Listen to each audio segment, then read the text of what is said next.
Okay then, here we are. Lovely day in, oh Jesus, great start. Here we are, lovely day in Essex in the UK. Lovely, overcast, rainy, horrible, wet day. And this is going to be a video of, I can't decide whether it's going to be 3 or 4 ways that you can teach heel work. I'm thinking it's going to be 4. So we'll start with the highest energy, and then we will work down to the most common practice, and then the one that potentially a lot of you actually do at home, but it never transfers to outside. So let's start with the fuck off game. Now, the fuck off game I got from another trainer online, and it is pretty much, especially with dogs like Clover. Clover is a Belgian Malamar, but any high energy dog, so your Spaniels, your Collies, anything that's got a high work rate, and even any things that don't have a high work rate, you can do it with if they're up for the game. And all it means is I am going to try and get away from the dog, so I'm going to change direction every time, and I want the dog to engage with me and follow me. But you will be doing it at a high rate. With Clover, we're just gonna move around. I do have food on me. Food is something that you're gonna wanna do, so as long as you have your charge marker, you should be able to get a loose lead walk really quickly. Fuck off method, the quick one. Let's go, we ready? We're just gonna run around. Change direction, good girl. Whoa. See how she wants to be involved? And then when she stays with me, yes, I'm going to reward her. And I'm going to keep moving. Get her to try and get away every time. And I don't want that lead to go tight. Yes. And then we're going to keep her in the position. Good girl. Then move again.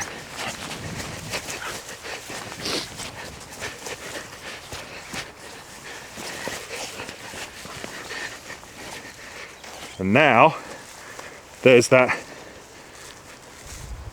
game element where she's like, oh, what the fuck are you going to do next?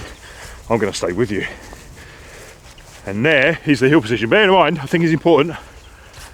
Oh, God. That 30 seconds there is the first time I've done that with Clover. I haven't done any lead work at all with her. Other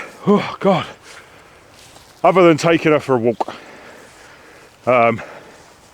Which I don't recommend you to do if your dog's booting off all the time.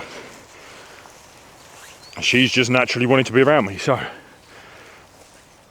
the downsides with it is, if you've got something like a collie or a herding breed, there can be a tendency for the dog to get a bit nippy, like coming up to you here and getting a bit nippy. Greyhounds do it as well. Your lurchers do it as well. Very happy-go-lucky with their mouths. So just be wary that there could be an element of don't do that, because we don't want that game to turn into like a hunt, which would be the downside. Other downside is that it does not teach what to do in heel. It just solidifies, not even solidifies, gets them into the position, yes, where you can mark and reward. So they begin to learn that I get the reward if I stay with him, yes. And then the positive is, you work the dog, they start thinking a lot, and as you see, again, I've done no work with her at all. She's not bad on the lead, but now we've got her into this position where she'll follow me. Yes. So don't expect it from your dog like that in the first 5 minutes. Anyway, if your dog doesn't have as much drive, we're going to do the fuck off game again, but we're just going to do it slower. So you can do this with like your working line lab, or not your working line lab, your show line lab, anything, your show line cocker, your bulldog, your Frenchie. Frenchie's typically a really high drive though. So all we're going to do is, if she goes that way, I'm going to go this way. If she goes this way, I'm going to go this way. Yes. For a dog that isn't particularly engaged on you at all. So it's, she goes that way, I'm going to go the opposite way. She goes this way, I'm going to go the opposite way. She goes that way, opposite way. See there? Quarter. Opposite way, and again. And I'm just going to, me going the opposite way is going to give that pop on the lead to bring her back to me. And that is, in essence, the fuck off game. Our second method is going to be follow the leader. And follow the leader, I typically will use if the dog is very nervy. And what you'll find with a dog that's very nervy is, even though they might be near you, it's not a case that they want to be around you. They're kind of trying to keep away from you, even though they're on a lead. So I'm going to invite the dog into me, and I'm going to keep my front to the dog at all times. I'm just going to offer food, and I'm going to change direction, and the dog is going to eat out of my hand. That's it. I'm always going to stay square to the dog. If it's a really, really nervous dog, this is obviously, if you know anything about body language with dogs, this, me being here in front of the dog, if you can see from the camera over there, it's really confrontational, really confrontational.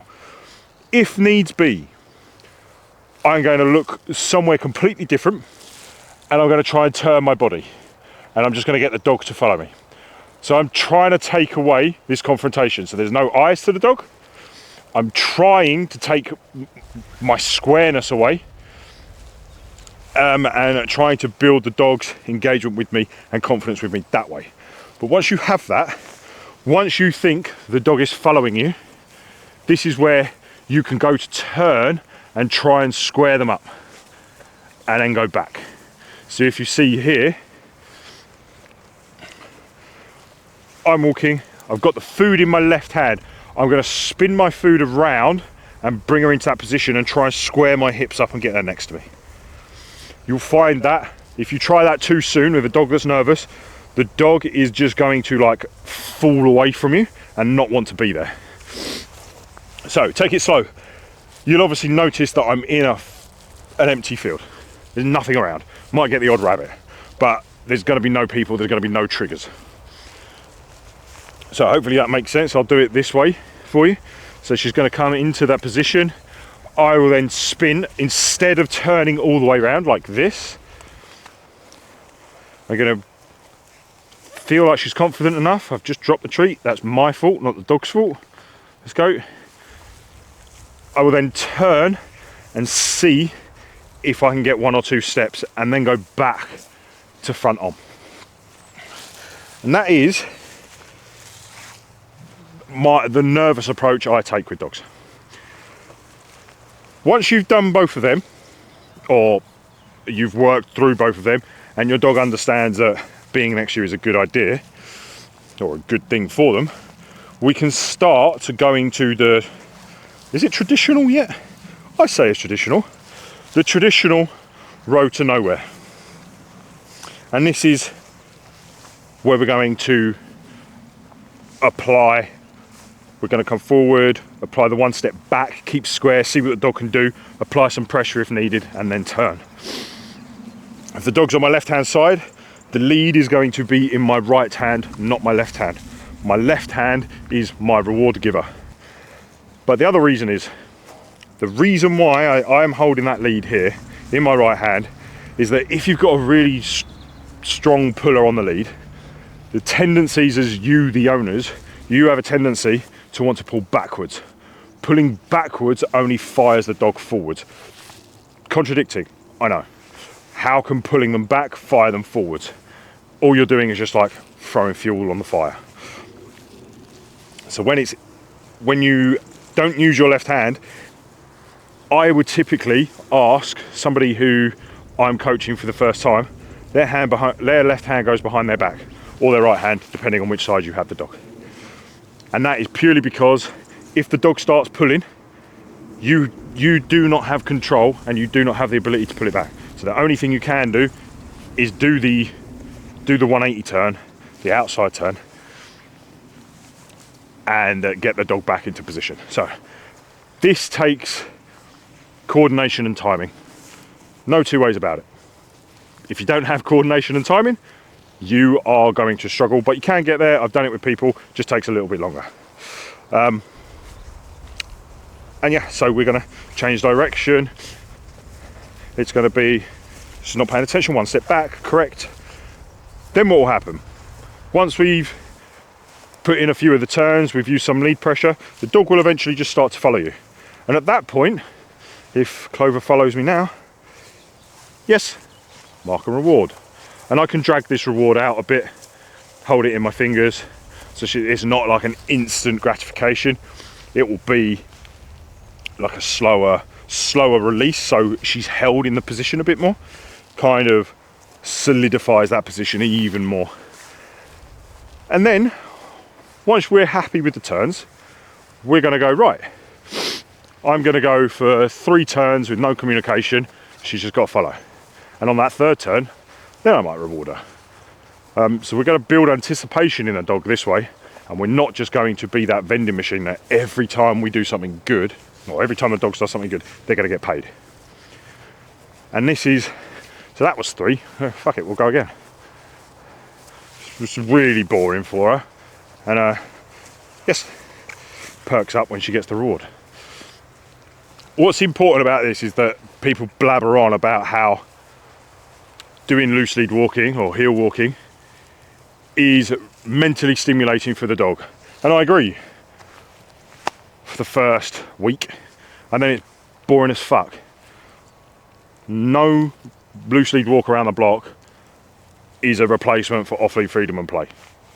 End of. So don't think that you doing all this fancy heel work or just teaching this constantly is going to mentally stimulate your dog, make them tired. It will do. It will do at first because it's a new thing, teaching something new. But yes, after a couple of days of doing it, your dog's going to be like, oh. So you'd keep having to layer it. You'd keep having to add more into the heel work to get the same mental stimulation that you did when first trying to teach it. And now the other one, if you have a really, really strong puller and you didn't have time to do this, harness on the dog, long lead tied around you, this lead in the hand, and I would pretty much let the harness take all the pressure, and then I would just guide the dog with the slip lead. And eventually what you'll feel is that pressure disappears from the harness and the dog is just working to your slip lead or whatever you're using. And yeah, that stops us poisoning the tool, teaches the dog without excessive form of pressure, stops you getting pissed off. That's a big one. And that is that 3? That's 4 ways. Ah, no, and there's a 5th way. So the 4th way is the harness on the dog. Go onto my Instagram, you will see it's a conditioning session with a little spaniel called Bailey, little working cocker, which we all know are chronic pullers, and that is how I managed to get a loose lead walk with Bailey.